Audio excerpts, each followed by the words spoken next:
전 세계 신학자 85% 이상이 선택한 단 하나의 구절. 성경 66권, 1189장 31,102절 중에서 말입니다. 그런데 아이러니하게도 그 구절을 가장 많이 듣는 사람들이 그 깊이를 가장 모릅니다. 너무 익숙해서 그냥 지나쳐버리는 거죠. 주일학교 때부터 암송했고 찬송가 가사에도 나오고 심지어 거리의 현수막에도 적혀있는 그 구절입니다. 여러분도 분명 아실 겁니다. 그런데 정말로 그 의미를 아십니까? 2019년 미국 달라스 신학교에서 흥미로운 조사를 했습니다. 전 세계 500명의 신학자들에게 물었습니다. 성경 전체에서 딱 한 구절만 남긴다면 어떤 구절을 선택하시겠습니까? 결과는 놀라웠습니다. 무려 427명, 85.4%가 같은 구절을 골랐습니다. 로마서 8장 28절도 아니었습니다.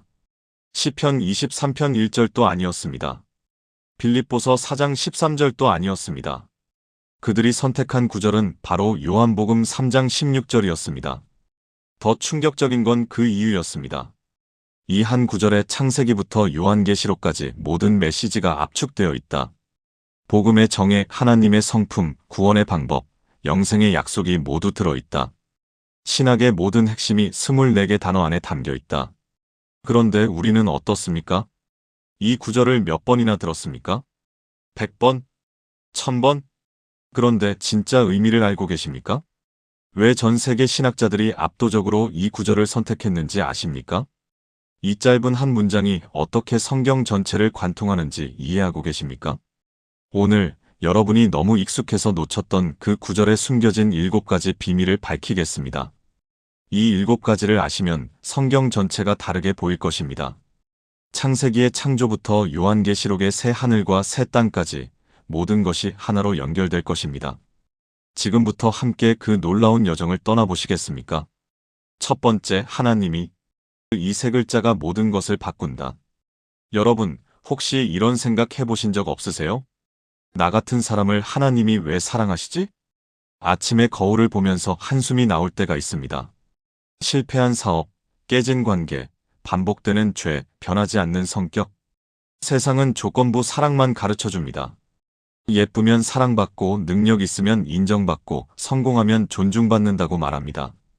그래서 우리는 끊임없이 증명하려 했습니다. 내가 사랑받을 가치가 있다는 것을요. 그런데 이 구절은 놀랍게도 하나님이로 시작합니다.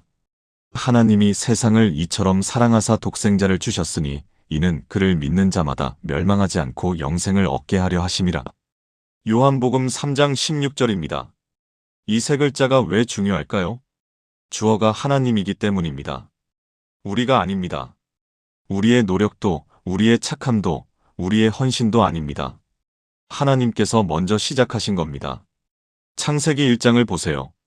태초에 하나님이 천지를 창조하시니라. 여기서도 하나님이로 시작합니다. 시편 8편 3절부터 4절은 이렇게 고백합니다. 주의 손가락으로 만드신 주의 하늘과 주께서 베풀어 두신 달과 별들을 내가 보오니 사람이 무엇이기에 주께서 그를 생각하시며 인자가 무엇이기에 주께서 그를 돌보시나이까? 과학자들의 계산에 따르면 우리 은하에만 별이 2천억 개가 넘습니다. 그리고 관측 가능한 우주에는 은하가 2조 개가 넘는다고 합니다. 그 광대한 우주를 말씀 한마디로 창조하신 하나님입니다. 그분이 우리를 사랑하신다는 겁니다. 이것은 우리가 자격이 있어서가 아닙니다. 로마서 5장 8절이 분명히 말합니다. 우리가 아직 죄인 되었을 때에 그리스도께서 우리를 위하여 죽으심으로 하나님께서 우리에 대한 자기의 사랑을 확증하셨느니라. 아직 죄인이었을 때입니다. 그렇다면 우리는 어떻게 반응해야 할까요? 첫째, 우리 자신을 증명하려는 노력을 내려놓으세요. 하나님의 사랑은 우리의 성과표에 달려있지 않습니다. 둘째, 매일 아침 이렇게 고백하세요. 하나님이 나를 사랑하신다. 내가 잘나서가 아니라 하나님이 사랑이시기 때문이다. 셋째, 다른 사람을 볼 때도 이 관점으로 보세요. 저 사람이 사랑받을 만해서가 아니라 하나님께서 그를 사랑하시기 때문에 나도 사랑하는 겁니다. 부산에 사시는 67세 김순자 집사님의 이야기입니다. 40년 전 27살에 결혼했는데 남편이 술을 마시고 폭력을 휘둘렀습니다. 내가 뭘 잘못했을까? 매일 밤 울면서 자신을 탓했습니다. 교회는 다녔지만 하나님의 사랑을 느낄 수 없었습니다. 하나님, 제가 뭘 더 해야 저를 사랑하실 겁니까? 새벽 기도도 나가고 11조도 정확히 드리고 봉사도 열심히 했습니다. 그런데 상황은 나아지지 않았습니다. 남편의 폭력은 계속됐고 자녀들은 상처받았고 그녀의 몸도 마음도 만신창이가 됐습니다. 5년 전 어느 수요 예배 때였습니다. 목사님이 요한복음 3장 16절을 설교하셨습니다. 하나님이 이 세 글자를 주목하십시오. 하나님께서 먼저 사랑하셨습니다. 여러분이 뭘 했기 때문이 아닙니다. 그 순간 40년 동안 쌓였던 짐이 무너지기 시작했습니다. 아, 내가 증명할 필요가 없구나. 하나님께서 이미 나를 사랑하고 계시는구나. 그날 밤 집에 와서 거울 앞에 섰습니다. 상처투성이 얼굴을 보면서 처음으로 이렇게 말했습니다. 하나님이 너를 사랑하신다. 눈물이 쏟아졌습니다. 그 후로 매일 아침 거울을 보면서 이 고백을 반복했습니다. 한 달쯤 지났을 때 이상한 일이 벌어졌습니다. 남편의 폭력이 멈춘 건 아니었는데 그녀의 마음이 달라진 겁니다. 내 가치는 남편에게 달려있지 않아. 하나님께서 나를 사랑하시니까. 그 확신이 그녀를 일으켜 세웠습니다. 2년 후 남편이 교통사고로 세상을 떠났습니다. 장례식장에서 그녀는 눈물을 흘리면서도 평안했습니다. 하나님께서 나와 함께 계시니까. 하나님께서 나를 사랑하시니까. 지금 그녀는 가정폭력 피해 여성들을 돕는 사역을 하고 있습니다. 상처받은 여성들에게 제일 먼저 이렇게 말합니다. 하나님이 당신을 사랑하십니다. 당신이 잘나서가 아니라 하나님이 사랑이시기 때문입니다. 사랑하는 여러분, 지금 저와 함께 이렇게 기도해 보시겠습니까? 전능하신 하나님 아버지, 제가 오늘 깨닫습니다. 주님께서 먼저 저를 사랑하셨다는 것을요. 제가 잘나서도 아니고, 제가 자격이 있어서도 아니고, 오직 주님이 사랑이시기 때문이라는 것을 믿습니다. 이제 저를 증명하려는 모든 노력을 내려놓습니다. 주님의 사랑 안에서 쉼을 얻게 하소서. 예수님의 이름으로 기도합니다. 아멘. 이 첫 번째 비밀을 기억하세요. 하나님이 이 세 글자가 모든 것을 바꿉니다. 그런데 여기서 끝이 아닙니다. 하나님께서 무엇을 사랑하셨을까요? 두 번째 비밀로 넘어가 보겠습니다. 두 번째, 세상을 이처럼. 사랑의 범위와 깊이. 나는 너무 많이 죄를 지었어. 하나님께서 나를 사랑하실 리 없어. 이런 생각에 사로잡혀 계신 분 계십니까? 과거의 실수가 발목을 잡습니다. 10년 전, 20년 전에 저지른 죄가 아직도 꿈에 나타납니다. 저 사람들은 괜찮아. 착하니까. 그런데 나는 달라. 나는 용서받을 수 없어. 사탄이 속삭입니다. 너는 자격이 없어. 너는 너무 더러워. 너는 구원받을 수 없어. 그래서 교회는 다니는데 확신이 없습니다. 찬양은 부르는데 기쁨이 없습니다. 기도는 하는데 응답이 없을 것 같습니다.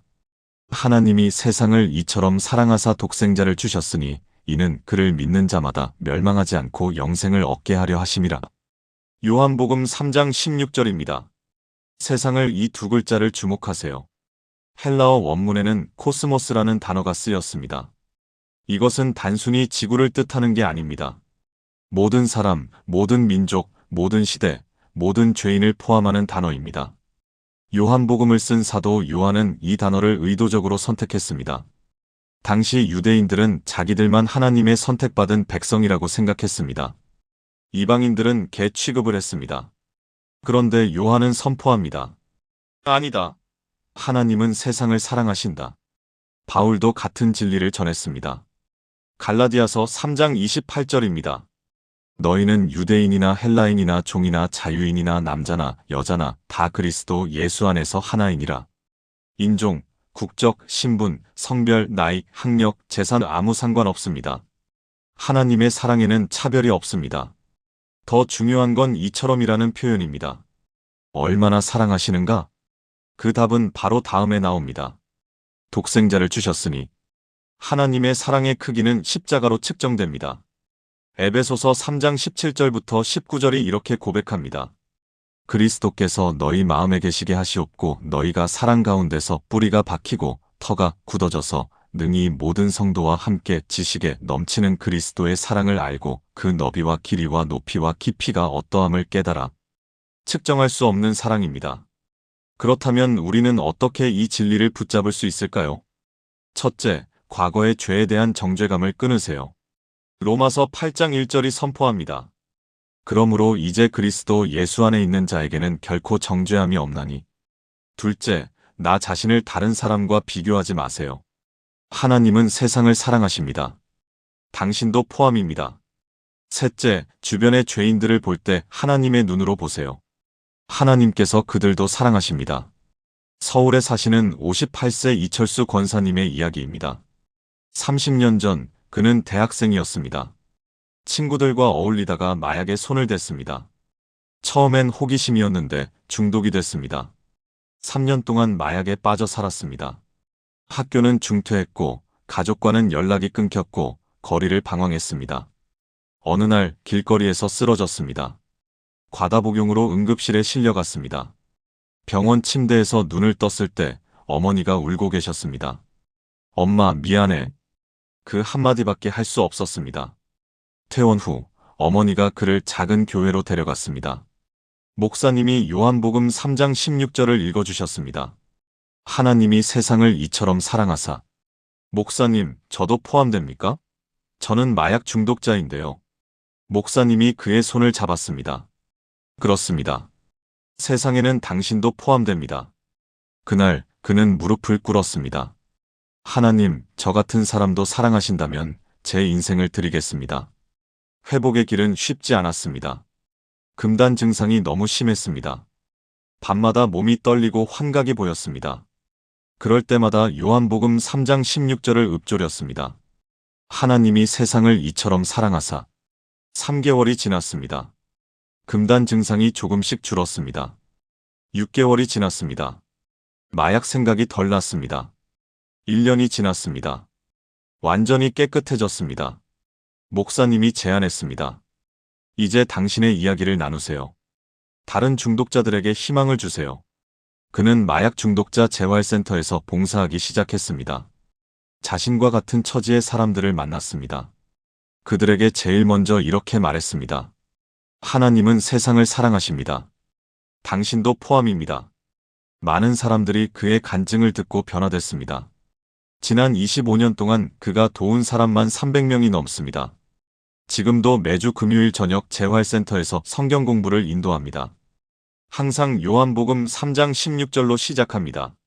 하나님이 세상을 이처럼 사랑하사. 사랑하는 여러분, 함께 기도하시겠습니까?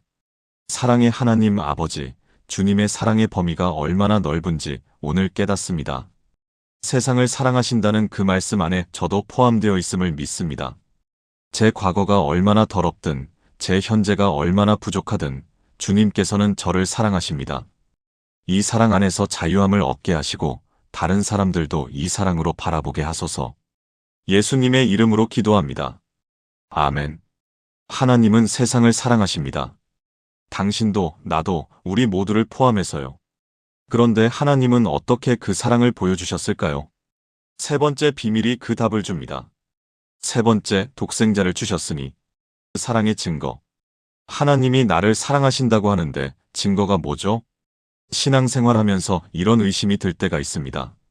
기도해도 응답이 안 보이고, 믿어도 상황이 안 바뀌고, 헌신해도 열매가 안 보일 때요. 정말 하나님이 나를 사랑하시는 걸까? 특히 고난이 계속될 때 이런 의심이 커집니다. 사업이 망하고, 건강을 잃고, 사랑하는 사람을 떠나보내고, 꿈이 무너질 때요. 하나님, 저를 사랑하신다면서요? 그럼 왜 이런 일이 일어나는 겁니까? 우리는 증거를 원합니다. 눈에 보이는, 손에 잡히는 증거를요. 하나님이 세상을 이처럼 사랑하사 독생자를 주셨으니 이는 그를 믿는 자마다 멸망하지 않고 영생을 얻게 하려 하심이라. 요한복음 3장 16절입니다. 독생자를 주셨으니. 이것이 하나님 사랑의 증거입니다. 독생자 외아들입니다. 하나님께는 아들이 딱 하나밖에 없습니다. 그런데 그 아들을 우리를 위해 내주셨습니다. 로마서 8장 32절이 이렇게 선포합니다. 자기 아들을 아끼지 아니하시고 우리 모든 사람을 위하여 내주신 이가 어찌 그 아들과 함께 모든 것을 우리에게 주지 아니하시겠느냐? 더 놀라운 건 그 아들이 누구냐는 겁니다. 요한복음 1장 1절부터 3절을 보세요. 태초에 말씀이 계시니라. 이 말씀이 하나님과 함께 계셨으니 이 말씀은 곧 하나님이시니라. 그가 태초에 하나님과 함께 계셨고 만물이 그로 말미암아 지은 바 되었으니 지은 것이 하나도 그가 없이는 된 것이 없느니라. 예수님은 창조주 하나님이십니다. 빌립보서 2장 6절부터 8절은 이렇게 증언합니다. 그는 근본 하나님의 본체시나 하나님과 동등됨을 취할 것으로 여기지 아니하시고 오히려 자기를 비워 종의 형체를 가지사 사람들과 같이 되셨고 사람의 모양으로 나타나사 자기를 낮추시고 죽기까지 복종하셨으니 곧 십자가에 죽으심이라. 왕이 거지가 되신 겁니다. 창조주가 피조물이 되신 겁니다. 섬김을 받으실 분이 섬기는 자가 되신 겁니다. 구약의 아브라함 이야기를 기억하십니까? 창세기 22장에서 하나님은 아브라함에게 아들 이삭을 번제로 드리라고 하셨습니다.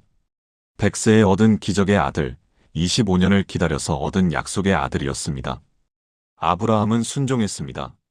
모리아 산에 올라가 제단을 쌓고 이삭을 묶어 올려놓고 칼을 들었습니다.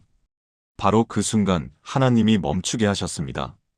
그 아이에게 내 손을 대지 말라. 대신 수풀에 걸린 수양을 준비해 두셨습니다. 아브라함은 아들을 바치지 않아도 됐습니다. 그런데 하나님은 달랐습니다. 실제로 아들을 내주셨습니다. 십자가에서 죽게 하셨습니다. 이것이 하나님 사랑의 증거입니다. 그렇다면 우리는 이 진리를 어떻게 붙잡을 수 있을까요? 첫째, 상황으로 하나님의 사랑을 판단하지 마세요. 십자가가 이미 충분한 증거입니다. 둘째, 고난 중에도 십자가를 바라보세요. 십자가보다 큰 고난은 없습니다. 예수님이 이미 그 고난을 다 지셨습니다. 셋째, 매일 십자가 앞에 나아가세요. 그곳이 하나님 사랑의 증거가 서 있는 곳입니다. 대구에 사시는 52세 박미경 집사님의 이야기입니다. 7년 전 그녀의 남편이 췌장암 진단을 받았습니다. 당시 남편은 45세, 두 딸은 고등학생과 중학생이었습니다. 하나님, 왜 저희에게 이런 일이 일어나는 겁니까? 그녀는 매일 울면서 기도했습니다. 저를 사랑하신다면서요? 그럼 남편을 고쳐주세요. 6개월 동안 항암 치료를 받았습니다. 머리카락이 다 빠지고 몸무게가 20kg이나 빠졌습니다. 남편이 고통스러워하는 모습을 보면서 그녀의 믿음도 흔들렸습니다.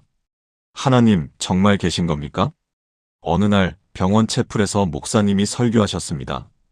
요한복음 3장 16절이었습니다. 하나님이 독생자를 주셨습니다. 이것이 하나님 사랑의 증거입니다. 그 순간 그녀의 마음에 빛이 들어왔습니다. 아, 하나님도 아들을 잃는 아픔을 경험하셨구나. 십자가에서 죽어가는 예수님을 보시면서 하나님도 심장이 찢어지셨겠구나. 그 아픔을 아시는 하나님께서 나와 함께 계시는구나. 그날부터 기도가 바뀌었습니다. 하나님, 남편을 꼭 낫게 해달라는 기도는 내려놓겠습니다. 대신 주님의 뜻이 이루어지게 하소서. 그리고 이 과정에서 주님의 사랑을 경험하게 하소서. 남편은 1년 후에 세상을 떠났습니다. 장례식장에서 그녀는 울었지만 절망하지 않았습니다. 하나님이 독생자를 주셨습니다. 이것이 하나님께서 나를 사랑하신다는 증거입니다. 그 후 6년 동안 그녀는 같은 아픔을 겪는 가족들을 돕는 사역을 해왔습니다. 암 환자 가족 모임을 이끌고 병원을 방문하고 장례를 도왔습니다. 사람들이 묻습니다. 어떻게 이렇게 평안하세요? 그녀는 항상 이렇게 대답합니다. 하나님이 독생자를 주셨습니다. 이것이 하나님 사랑의 증거입니다. 이 증거 하나면 충분합니다. 지난해 큰딸이 결혼했습니다. 결혼식장에서 딸이 그녀에게 편지를 읽었습니다. 엄마 아빠가 돌아가셨을 때 엄마가 무너지지 않은 걸 보면서 하나님이 정말 계신다는 걸 믿게 됐어요. 엄마의 믿음이 저를 믿게 만들었어요. 그날 그녀는 다시 한번 고백했습니다. 하나님, 독생자를 주셨으니 감사합니다. 이것이 충분한 증거입니다. 함께 기도하시겠습니까? 십자가의 하나님, 주님께서 독생자를 주심으로 주님의 사랑을 증명하셨습니다. 더 이상 제 상황으로 주님의 사랑을 의심하지 않겠습니다. 십자가가 이미 충분한 증거이기 때문입니다. 고난 중에도 이 십자가를 바라보며 주님의 사랑을 확신하게 하소서. 예수님의 이름으로 기도합니다. 아멘. 십자가가 하나님 사랑의 증거입니다. 더 이상 다른 증거가 필요 없습니다. 그런데 이 엄청난 선물을 받으려면 무엇이 필요할까요? 네 번째 비밀이 그 조건을 알려줍니다. 네 번째, 그를 믿는 자마다 구원의 단순한 조건. 구원받으려면 뭘 해야 하나요? 많은 분들이 이렇게 묻습니다. 교회에 얼마나 출석해야 하나요? 헌금을 얼마나 드려야 하나요? 봉사를 얼마나 해야 하나요? 죄를 얼마나 안 지어야 하나요? 우리는 복잡하게 만듭니다. 구원을 우리가 노력해서 얻는 것으로 착각합니다. 그래서 끊임없이 체크리스트를 만듭니다. 오늘 큐티 했나? 체크. 오늘 기도 30분 했나? 체크. 이번 달 11조 드렸나? 체크. 마치 점수를 쌓으면 구원받을 수 있는 것처럼요. 그런데 아무리 해도 부족한 것 같습니다. 이 정도면 될까? 아니야, 더 해야 해. 지쳐갑니다. 하나님이 세상을 이처럼 사랑하사 독생자를 주셨으니 이는 그를 믿는 자마다 멸망하지 않고 영생을 얻게 하려 하심이라. 요한복음 3장 16절입니다. 그를 믿는 자마다. 조건이 단 하나입니다. 믿기만 하면 됩니다. 에베소서 2장 8절부터 9절이 분명히 말합니다. 너희는 그 은혜에 의하여 믿음으로 말미암아 구원을 받았으니 이것은 너희에게서 난 것이 아니요 하나님의 선물이라. 행위에서 난 것이 아니니 이는 누구든지 자랑하지 못하게 함이라. 구원은 선물입니다. 우리가 노력해서 얻는 게 아닙니다. 그런데 믿는다는 게 뭘까요? 많은 사람이 오해합니다. 단순히 예수님이 계시다는 걸 인정하는 것이라고요. 야고보서 2장 19절이 경고합니다. 네가 하나님은 한 분이신 줄 믿느냐? 잘하는도다. 귀신들도 믿고 떠느니라. 귀신도 하나님을 믿습니다. 예수님이 누구신지 압니다. 그런데 구원받지 못합니다. 믿음은 단순한 지식이 아니기 때문입니다. 믿음은 신뢰입니다. 의지입니다. 맡기는 겁니다. 비유를 들어볼까요? 여러분이 비행기를 탄다고 생각해 보세요. 비행기가 날 수 있다는 걸 아는 것만으로는 부족합니다. 실제로 비행기에 타야 합니다. 몸을 싣고 좌석에 앉아야 합니다. 그게 믿음입니다. 예수님을 믿는다는 건 예수님께 내 인생을 맡긴다는 뜻입니다. 내 과거의 모든 죄, 현재의 모든 문제, 미래의 모든 불안을 다 예수님께 맡기는 겁니다. 주님, 제가 제 힘으로는 못합니다. 주님께 맡깁니다. 이게 믿음입니다. 십자가에 달린 강도를 기억하십니까? 누가복음 23장 39절부터 43절의 이야기입니다. 그는 평생 죄를 짓고 살았습니다. 사형수였습니다. 교회도 안 다녔고 성경도 몰랐고 헌금도 안 드렸고 봉사도 안 했습니다. 그런데 마지막 순간에 이렇게 말했습니다.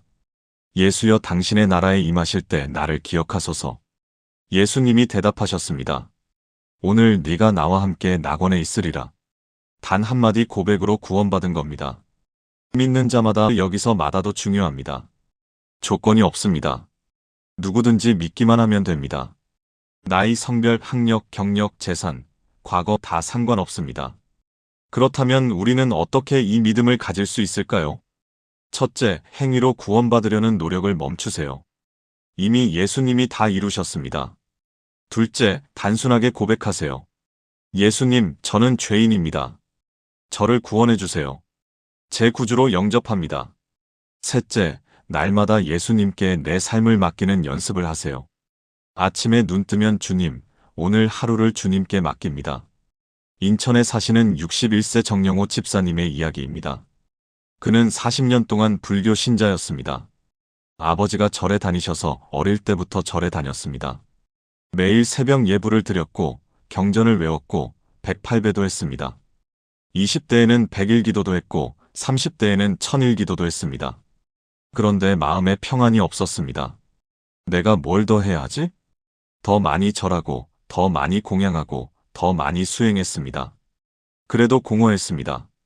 55세 되던 해 큰 병을 얻었습니다. 간암 3기 진단을 받았습니다. 부처님, 제가 이렇게 열심히 했는데 왜 이런 병을 주십니까? 원망이 생겼습니다. 병원 침대 옆에서 아내가 울고 있었습니다. 아내는 20년 전에 교회에 다니기 시작했었습니다. 여보, 우리 교회에 가자. 하나님께 기도하자. 처음에는 거절했습니다. 나는 불자야. 절에 갈 거야. 그런데 점점 병이 악화됐습니다. 3개월 시한부 선고를 받았습니다. 이제 뭘 해도 소용없구나. 절망했습니다. 그때 아내가 다시 말했습니다. 여보, 딱 한 번만. 교회에 한 번만 가자. 주일 예배에 나갔습니다. 목사님이 요한복음 3장 16절을 설교하셨습니다. 구원받으려면 믿기만 하면 됩니다. 행위가 아니라 믿음입니다. 그 말이 그의 가슴을 찔렀습니다. 40년 동안 내가 뭘 했지? 행위로 구원받으려고 애썼구나. 예배 후 목사님을 찾아갔습니다. 목사님, 정말 믿기만 하면 됩니까? 40년 동안 불교 신자였던 저도 구원받을 수 있습니까? 목사님이 손을 잡아주셨습니다. 그렇습니다. 예수님을 믿기만 하면 됩니다. 그날 그는 무릎을 꿇었습니다. 예수님, 저는 죄인입니다. 40년 동안 잘못된 길을 걸었습니다. 저를 용서해 주시고 구원해 주세요. 눈물이 쏟아졌습니다. 40년 동안 쌓였던 짐이 내려가는 느낌이었습니다. 이게 평안이구나. 이게 자유구나. 기적이 일어났습니다. 3개월 후 검사를 했는데 암이 줄어들어 있었습니다. 6개월 후 더 줄었습니다. 1년 후 완전히 사라졌습니다. 의사가 놀랐습니다. 어떻게 이런 일이 가능하죠? 정 집사님이 대답했습니다. 예수님을 믿었습니다. 그게 전부입니다. 지금 6년이 지났습니다. 그는 매주 병원에서 암 환자들을 만납니다. 특히 불교 신자 환자들에게 다가갑니다. 저도 40년 동안 불교 신자였습니다. 그런데 예수님을 믿고 구원받았습니다. 행위가 아니라 믿음입니다. 많은 사람들이 그의 간증을 듣고 예수님을 영접했습니다. 그가 항상 하는 말이 있습니다. 구원은 복잡하지 않습니다. 믿기만 하면 됩니다. 함께 기도하시겠습니까? 은혜의 하나님, 구원이 제 행위가 아니라 주님의 선물임을 고백합니다. 더 이상 제 노력으로 구원받으려 하지 않겠습니다. 오직 예수님을 믿고 의지합니다. 이 단순한 믿음으로 구원의 확신을 주소서. 예수님의 이름으로 기도합니다. 아멘. 구원의 조건은 단순합니다. 믿기만 하면 됩니다. 그런데 믿으면 무엇이 달라질까요? 5번째 비밀이 그 결과를 보여줍니다. 5번째, 멸망하지 않고 구원의 확실성. 나는 정말 구원받은 걸까? 이런 의심에 시달리는 분들이 많습니다. 특히 죄를 지을 때마다 이런 생각이 듭니다. 아, 또 실수했네. 구원을 잃어버린 건 아닐까? 일요일에는 은혜 받았는데 월요일에 화를 냈습니다. 구원 취소됐나? 화요일에는 거짓말을 했습니다. 이제 지옥 가는 건가? 수요일에는 음란한 생각을 했습니다. 하나님께서 나를 버리셨나? 계속 불안합니다. 확신이 없습니다. 그래서 열심히 노력합니다. 다시 구원받아야 해. 하나님이 세상을 이처럼 사랑하사 독생자를 주셨으니 이는 그를 믿는 자마다 멸망하지 않고 영생을 얻게 하려 하심이라. 요한복음 3장 16절입니다. 멸망하지 않고. 이것은 확실한 약속입니다. 조건부가 아닙니다. 만약 네가 계속 착하면 이런 조건이 없습니다. 만약 네가 죄를 안 지으면 이런 단서도 없습니다. 그냥 멸망하지 않고입니다. 요한복음 10장 28절부터 29절에서 예수님이 직접 약속하십니다. 내가 그들에게 영생을 주노니 영원히 멸망하지 아니할 것이요 또 그들을 내 손에서 빼앗을 자가 없느니라. 그들을 주신 내 아버지는 만물보다 크심에 아무도 아버지 손에서 빼앗을 수 없느니라. 영원히 멸망하지 않습니다. 아무도 빼앗을 수 없습니다. 우리 자신도 포함해서요. 로마서 8장 38절부터 39절도 같은 진리를 선포합니다. 내가 확신하노니 사망이나 생명이나 천사들이나 권세자들이나 현재 일이나 장래 일이나 능력이나 높음이나 깊음이나 다른 어떤 피조물이라도 우리를 우리 주 그리스도 예수 안에 있는 하나님의 사랑에서 끊을 수 없으리라. 아무것도 우리를 하나님의 사랑에서 끊을 수 없습니다. 사망도, 천사도, 권세자도, 현재도, 미래도, 능력도 아무것도요. 우리의 실수도, 우리의 연약함도, 우리의 죄도 포함됩니다. 왜냐하면 구원은 우리가 붙잡은 게 아니라 하나님이 붙잡으신 거니까요. 빌립보서 1장 6절이 확신을 줍니다. 너희 안에서 착한 일을 시작하신 이가 그리스도 예수의 날까지 이루실 줄을 우리는 확신하노라. 하나님께서 시작하신 일을 하나님께서 완성하십니다. 우리가 아닙니다. 물론 이것이 죄를 지어도 된다는 뜻은 아닙니다. 진짜 구원받은 사람은 죄를 싫어하게 됩니다. 요한일서 3장 9절이 말합니다. 하나님께로부터 난 자마다 죄를 짓지 아니하나니 이는 하나님의 씨가 그의 속에 거함이요 그도 범죄하지 못하는 것은 하나님께로부터 났음이라. 죄를 완전히 안 짓는다는 게 아니라 죄 가운데 계속 머물지 않는다는 뜻입니다. 넘어지면 다시 일어나는 겁니다. 그렇다면 우리는 어떻게 이 확신을 가질 수 있을까요? 첫째, 구원의 근거를 내 행위가 아니라 예수님의 십자가에 두세요. 내가 얼마나 잘하느냐가 아니라 예수님이 무엇을 하셨느냐가 중요합니다. 둘째, 죄를 지었을 때 절망하지 말고 회개하세요. 요한일서 1장 9절이 약속합니다. 만일 우리가 우리 죄를 자백하면 그는 미쁘시고 의로우사 우리 죄를 사하시며 우리를 모든 불의에서 깨끗하게 하실 것이요. 셋째, 매일 구원의 확신을 고백하세요. 나는 멸망하지 않습니다. 예수님께서 약속하셨기 때문입니다. 광주에 사시는 64세 최은희 권사님의 이야기입니다. 그녀는 30년 전에 예수님을 영접했습니다. 처음 몇 년은 너무 좋았습니다. 은혜가 넘쳤고 기쁨이 가득했고 확신이 있었습니다. 그런데 5년쯤 지나면서 변화가 생겼습니다. 교회 봉사를 하다가 사람들과 다투게 됐습니다. 감정이 상했고 화가 났고 원망이 생겼습니다. 내가 뭐하러 교회에 다니나. 그날 밤 집에 와서 기도했습니다. 하나님, 저 같은 사람도 구원받을 수 있습니까? 저는 계속 실수합니다. 대답이 없는 것 같았습니다. 다음 날 또 화를 냈습니다. 아, 구원을 잃어버렸나 봐. 일요일에 교회에 갔습니다. 목사님이 요한복음 3장 16절을 설교하셨습니다. 멸망하지 않습니다. 이것은 조건부 약속이 아닙니다. 확실한 약속입니다. 그런데 그녀는 확신이 안 섰습니다. 그래도 나는 너무 많이 실수하는데. 그 후로 10년 동안 똑같은 패턴이 반복됐습니다. 일요일에는 은혜 받고, 평일에는 실수하고, 토요일에는 절망하고. 나는 구원받지 못한 것 같아. 계속 불안했습니다. 5년 전 그녀의 어머니가 세상을 떠났습니다. 장례식장에서 목사님이 설교하셨습니다. 요한복음 10장 28절이었습니다. 내가 그들에게 영생을 주노니 영원히 멸망하지 아니할 것이요. 목사님이 강조했습니다. 영원히입니다. 조건이 없습니다.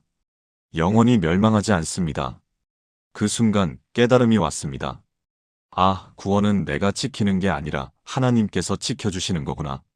내가 잘해서 구원받은 게 아니라 예수님이 잘하셔서 내가 구원받은 거구나. 장례식이 끝나고 목사님을 찾아갔습니다. 목사님, 30년 만에 깨달았습니다. 구원은 제 것이 아니라 하나님의 것이라는 걸요. 그날부터 자유로워졌습니다. 실수해도 회개하고 다시 일어섰습니다. 넘어져도 절망하지 않았습니다. 나는 멸망하지 않습니다. 예수님께서 약속하셨으니까. 지금 그녀는 새신자들을 돕는 사역을 하고 있습니다. 많은 새신자들이 똑같은 질문을 합니다. 권사님, 제가 자꾸 실수하는데 구원받은 게 맞나요? 그녀는 항상 이렇게 대답합니다. 그렇습니다. 구원은 네가 지키는 게 아니라 하나님께서 지켜주시는 겁니다. 멸망하지 않습니다. 영원히요. 그리고 자신의 30년 이야기를 나눕니다. 많은 사람들이 그녀의 간증을 듣고 확신을 얻었습니다. 아, 나도 구원받았구나. 영원히 멸망하지 않는구나. 함께 기도하시겠습니까? 신실하신 하나님, 주님의 약속은 변하지 않음을 믿습니다. 제가 연약해도 실수해도 넘어져도 주님께서는 저를 붙잡고 계십니다. 멸망하지 않는다는 이 약속을 굳게 붙잡습니다. 이 확신 안에서 자유함과 기쁨을 누리게 하소서. 예수님의 이름으로 기도합니다. 아멘. 멸망하지 않습니다. 이것은 하나님의 확실한 약속입니다. 그런데 멸망하지 않는 것에서 끝이 아닙니다. 무엇을 얻게 될까요? 여섯 번째 비밀이 그 영광스러운 미래를 보여줍니다. 그 여섯 번째 영생을 얻게 하려 하심이라. 그 영원한 약속. 죽으면 끝인가? 누구나 한 번쯤 이런 생각을 합니다. 특히 사랑하는 사람을 떠나보낼 때요. 관 속에 누워있는 모습을 보면서 흙이 관을 덮는 소리를 들으면서 이런 질문이 마음에 밀려옵니다. 정말 다시 만날 수 있을까? 천국이 정말 있을까? 영생이 정말 가능할까? 세상은 말합니다. 죽으면 끝이야. 그러니까 지금 잘 살아야 해. 그래서 사람들은 필사적으로 살아갑니다. 돈을 벌고 명예를 쌓고 즐거움을 찾습니다. 죽음 앞에서 모든 게 무의미해질 걸 알면서도요. 그래도 뭐라도 해야지. 공허합니다. 하나님이 세상을 이처럼 사랑하사 독생자를 주셨으니 이는 그를 믿는 자마다 멸망하지 않고 영생을 얻게 하려 하심이라. 요한복음 3장 16절입니다. 영생을 얻게 하려 하심이라. 이것이 하나님의 궁극적 목적입니다. 영생이 뭘까요? 많은 분들이 오해합니다. 죽지 않고 계속 사는 거 아니야? 그것보다 훨씬 깊은 의미가 있습니다. 요한복음 17장 3절에서 예수님께서 정의하십니다. 영생은 곧 유일하신 참 하나님과 그가 보내신 자, 예수 그리스도를 아는 것이니이다. 영생은 하나님을 아는 것입니다. 하나님과 관계를 맺는 것입니다. 시간이 길다는 게 핵심이 아니라 삶의 질이 달라지는 겁니다.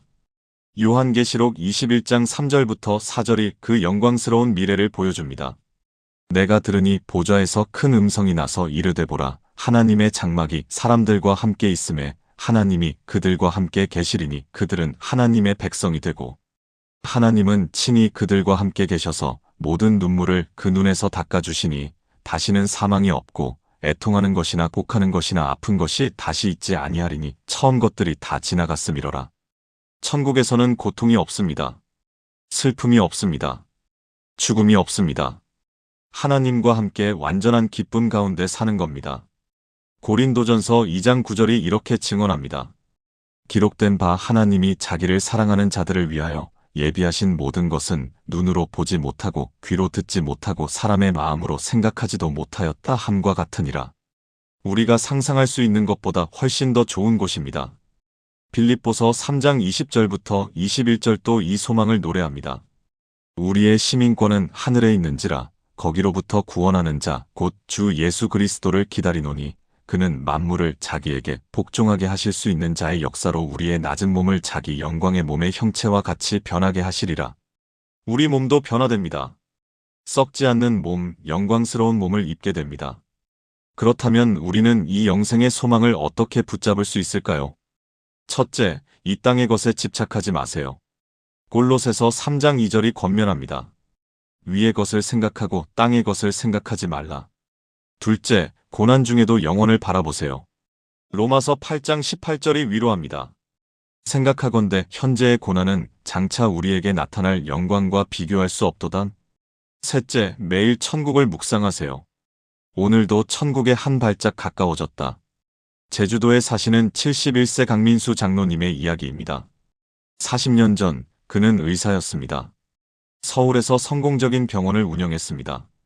돈도 많이 벌고 명예도 쌓고 행복했습니다. 그런데 어느 날 10살 된 딸이 백혈병 진단을 받았습니다. 최선을 다했습니다. 국내 최고의 의사들을 찾아갔고 해외에서 신약을 구해왔고 밤낮으로 기도했습니다. 그런데 1년 후 딸이 세상을 떠났습니다. 그의 세계가 무너졌습니다. 내가 의사인데 내 딸 하나 살리지 못했구나. 병원 문을 닫았습니다. 술을 마셨습니다. 1년 동안 방황했습니다. 아내가 그를 교회로 데려갔습니다. 목사님이 요한복음 3장 16절을 설교하셨습니다. 영생을 얻게 하려 하심이라. 죽음이 끝이 아닙니다. 천국에서 다시 만납니다. 그 순간 그의 눈에서 눈물이 쏟아졌습니다. 내 딸을 다시 만날 수 있다고요? 예배 후 목사님을 붙잡고 물었습니다. 정말입니까? 천국에서 딸을 다시 볼 수 있습니까? 목사님이 성경을 펴서 보여주셨습니다. 데살로니가전서 4장 16절부터 17절이었습니다. 주께서 호령과 천사장의 소리와 하나님의 나팔 소리로 친히 하늘로부터 강림하시리니 그리스도 안에서 죽은 자들이 먼저 일어나고 그 후에 우리 살아남은 자들도 그들과 함께 구름 속으로 끌어올려 공중에서 주를 영접하게 하시리니 그리하여 우리가 항상 주와 함께 있으리라. 그렇습니다. 다시 만나게 됩니다. 그날 그는 무릎을 꿇었습니다. 하나님, 영생을 주셔서 감사합니다. 딸을 천국에서 다시 만나게 하소서. 그 후로 그의 삶이 완전히 바뀌었습니다. 서울의 병원을 정리하고 제주도로 내려갔습니다. 무료 진료소를 열었습니다. 가난한 사람들, 의료 혜택을 받지 못하는 사람들을 치료했습니다. 사람들이 물었습니다. 장로님, 왜 이렇게 사십니까? 서울에서 큰 병원 하시면 되잖아요. 그는 항상 이렇게 대답했습니다. 이 땅의 것은 잠시뿐입니다. 천국에 쌓는 게 진짜입니다. 35년 동안 무료 진료를 계속했습니다. 수만 명의 사람들을 치료했습니다. 그중 많은 사람들이 예수님을 영접했습니다. 지난해 그가 병을 얻었습니다. 폐암 사기 진단을 받았습니다. 가족들이 울었습니다. 그런데 그는 평안했습니다. 울지 마세요. 나는 천국에 갑니다. 딸을 만나러 갑니다. 병원 침대에서도 환자들을 위해 기도했습니다. 하나님, 저는 곧 영생을 누리러 갑니다. 감사합니다. 3개월 후 그는 세상을 떠났습니다. 장례식장에 수천 명이 모였습니다. 그가 치료했던 환자들, 그가 전도했던 사람들이었습니다. 모두 울면서도 고백했습니다. 장로님은 천국에 가셨습니다. 영생을 얻으셨습니다. 그의 묘비에는 이렇게 새겨져 있습니다. 영생을 얻게 하려 하심이라. 요한복음 316. 함께 기도하시겠습니까? 영원하신 하나님, 주님께서 주시는 영생의 소망을 감사드립니다. 이 땅의 삶이 끝이 아니라 천국에서 영원히 주님과 함께 할 것을 믿습니다. 모든 눈물이 닦아지고 모든 고통이 사라질 그날을 소망합니다. 이 소망 가운데 오늘도 주님께 영광 돌리며 살게 하소서. 예수님의 이름으로 기도합니다. 아멘. 영생, 이것이 우리의 최종 목적지입니다. 그런데 왜 하필 이 구절일까요? 왜 전 세계 신학자 85%가 이 구절을 선택했을까요? 7번째 비밀에서 그 마지막 퍼즐을 맞춰보겠습니다. 7번째, 이 한 구절이 성경 전체를 관통하는 이유. 성경이 너무 방대해서 어디서부터 시작해야 할지 모르겠어요. 많은 분들이 이렇게 말합니다. 구약 39권에 신약 27권, 총 66권입니다. 1189장에 31,102절입니다. 창세기는 창조 이야기고, 레위기는 제사 규례고, 역사서는 이스라엘 역사고, 시편은 찬양이고, 예언서는 미래 예언이고. 복잡합니다. 어떻게 이 모든 걸 하나로 이해할 수 있을까요? 성경을 통독하려다가 레위기에서 포기했어요. 이런 분들도 많습니다. 하나님이 세상을 이처럼 사랑하사 독생자를 주셨으니 이는 그를 믿는 자마다 멸망하지 않고 영생을 얻게 하려 하심이라. 요한복음 3장 16절입니다. 이 한 구절이 성경 전체를 꿰뚫습니다. 어떻게요? 첫째, 창조의 목적을 드러냅니다. 하나님이 창조주 하나님입니다. 창세기 1장 1절, 태초에 하나님이 천지를 창조하시니라. 왜 창조하셨을까요? 사랑하시기 위해서입니다. 세상을, 사람을 사랑하시기 위해서입니다. 둘째, 타락의 문제를 지적합니다. 멸망, 이것은 창세기 3장의 타락을 가리킵니다. 아담과 하와의 불순종으로 죄가 들어왔고 죽음이 들어왔습니다.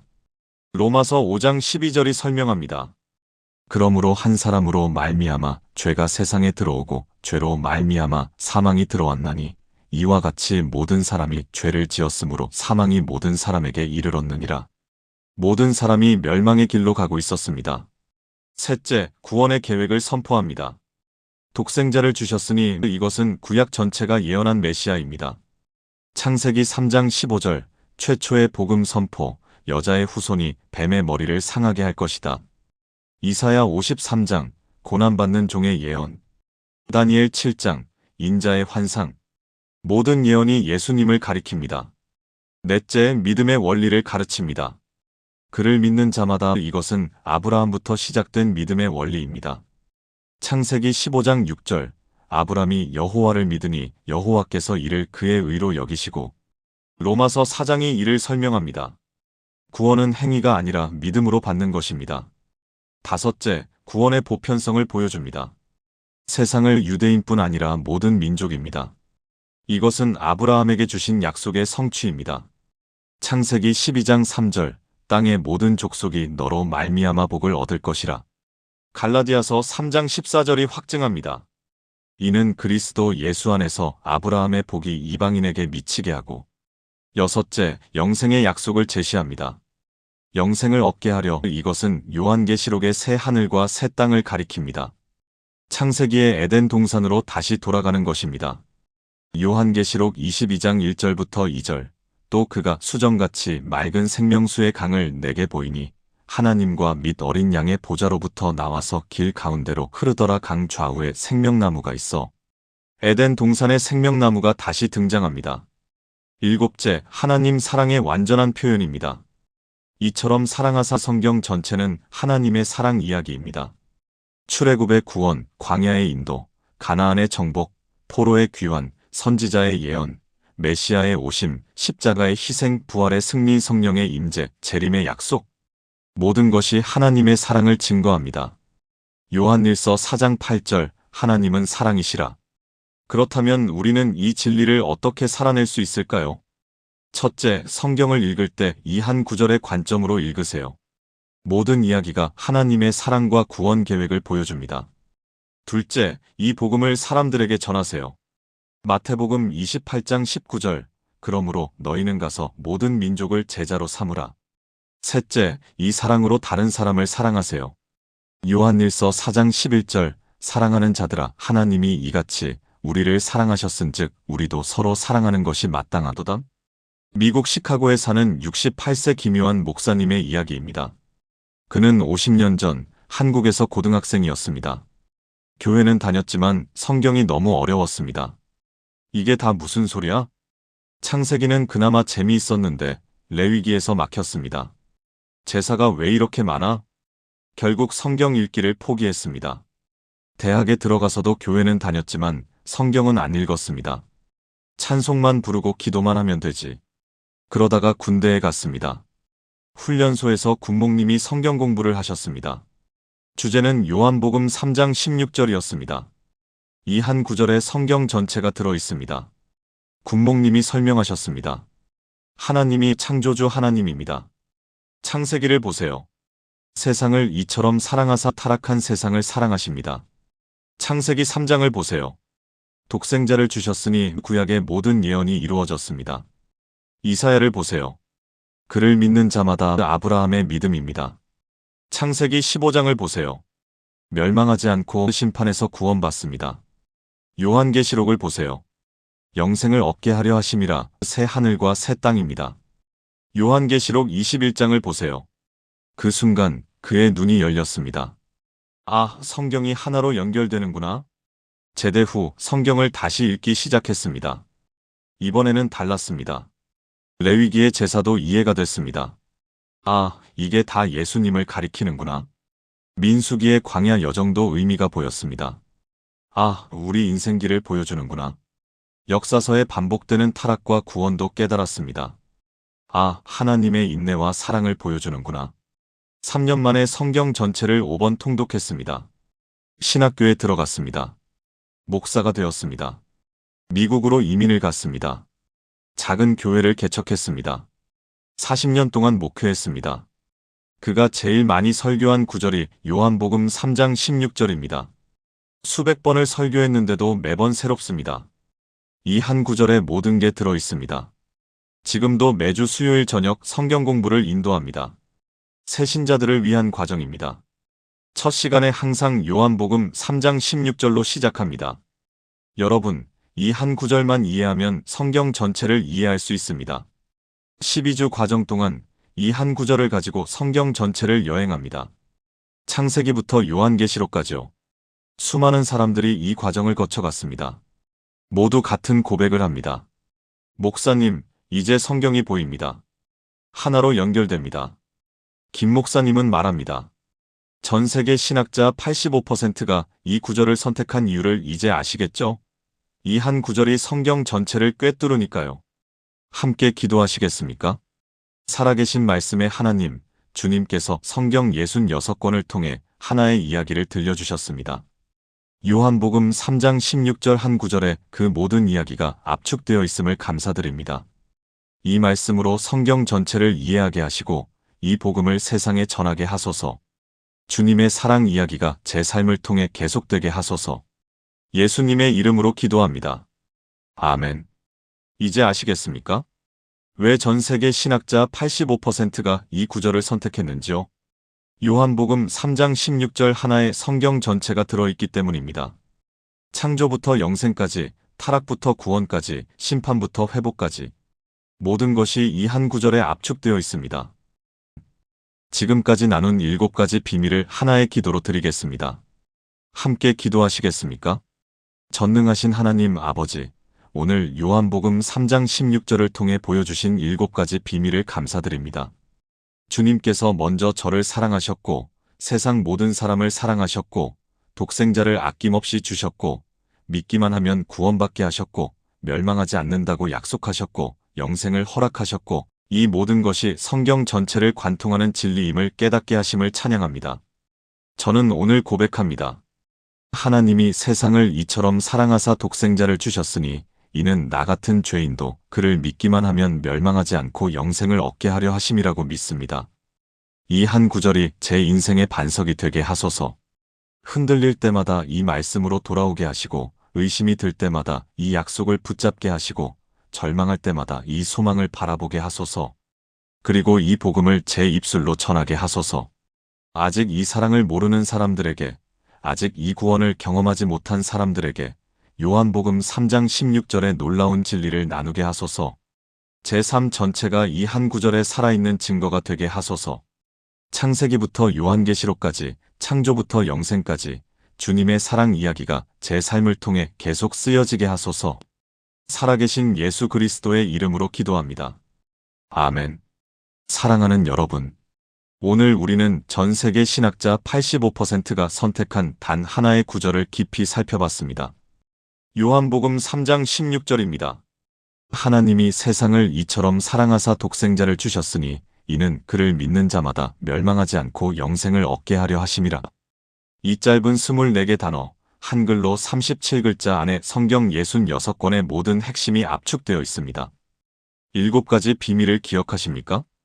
첫째, 하나님이 주권적 사랑의 시작. 둘째, 세상을 이처럼 무한한 사랑의 범위. 셋째, 독생자를 주셨으니 십자가의 증거. 넷째, 그를 믿는 자마다 단순한 구원의 조건. 다섯째, 멸망하지 않고 확실한 구원의 보장. 여섯째, 영생을 얻게 하려 영원한 소망의 약속. 일곱째, 이 한 구절이 성경 전체를 관통한다는 진리. 이 7가지가 여러분의 삶을 완전히 바꿀 것입니다. 더 이상 증명하려 애쓰지 않아도 됩니다. 하나님께서 먼저 사랑하셨으니까요. 더 이상 자격 없다고 절망하지 않아도 됩니다. 세상 모든 사람이 포함되니까요. 더 이상 행위로 구원받으려 노력하지 않아도 됩니다. 믿기만 하면 되니까요. 더 이상 구원을 잃을까 두려워하지 않아도 됩니다. 멸망하지 않는다고 약속하셨으니까요.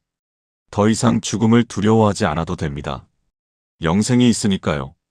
이 한 구절을 외우십시오. 매일 아침 눈 뜨면 이 구절을 고백하십시오. 힘들 때마다 이 구절로 돌아오십시오. 그리고 이 복음을 나누십시오. 여러분의 가족, 친구, 이웃에게 전하십시오. 하나님이 세상을 이처럼 사랑하사 독생자를 주셨으니 이는 그를 믿는 자마다 멸망하지 않고 영생을 얻게 하려 하심이라. 이 한 구절이 수많은 사람의 인생을 바꿨습니다. 여러분의 인생도 바꿀 것입니다. 이 말씀이 마음에 와닿았다면 좋아요를 눌러주시고 더 많은 분들이 이 은혜를 나누실 수 있도록 구독과 공유 부탁드립니다. 댓글로 아멘이라고 고백해주세요. 여러분 모두에게 하나님의 크신 축복이 넘치시길 기도합니다.